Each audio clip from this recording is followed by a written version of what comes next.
स्वागत है आपका मेरे YouTube चैनल में। आज का टॉपिक है सत्य, प्रेम, करुणा। गुरुवर गौतम लोग कहते हैं कि आपने लोगों को प्रेम न करने का परामर्श दिया है।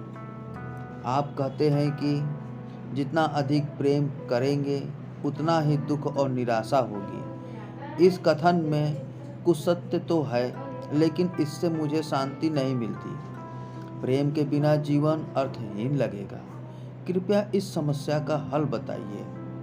बुद्ध ने बताया है, प्रेम कई प्रकार के होते हैं। प्रेम की प्रकृति पर ध्यान दीजिए। जीवन को प्रेम की बहुत आवश्यकता है, किंतु कामाधता, वासना, आकर्षण, भेदभाव और पूर्वाग्रहों पर आधारित प्रेम की नहीं। जिस प्रेम की आवश्यकता है वह मैत्री और करुणा पर आधारित होना चाहिए। सामान्य रूप से जब हम प्रेम की बात करते हैं तो वह पिता और संतान, पति पत्नी, परिवार के सदस्यों, जाति या देश के सदस्यों के बीच विद्यमान प्रेम की बात करते हैं। यह प्रेम मैं और मेरा की धारणा पर आधारित होता है। अतः यह या तो लगाव के कारण या पूर्वाग्रह के कारण होता है। लोग अपने माता पिता, पति पत्नी, पुत्र पुत्री या प्रपौत्रों, अपने संबंधियों या देशवासियों से प्रेम करते हैं। इनके प्रति लगाव के कारण उन्हें दुर्घटना या गंभीर रोग की आवश्यक आकांक्षाएं उसके वस्तुतः घटित होने से पहले ही घेरे रहती है, और जब वैसा वास्तविकता में हो जाता है तो उन्हें असहनीय वेदना होती है। भेदभाव पर आधारित प्रेम से पूर्वाग्रह जन्म लेते हैं।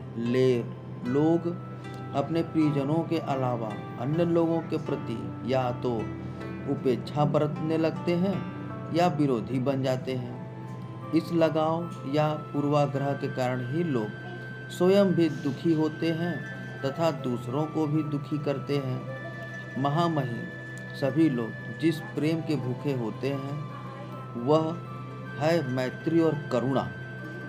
मैत्री प्रेम है जो दूसरों को भी आकर्षित कर सकता है। करुणा ऐसा प्रेम है जिससे दूसरों के दुख को दूर करना संभव होता है। मैत्री और करुणा को किसी प्रतिफल की अपेक्षा नहीं होती।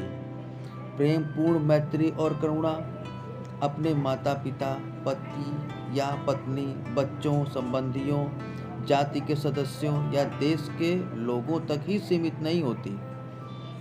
इसमें मैं और मेरे का कोई भेद नहीं होता।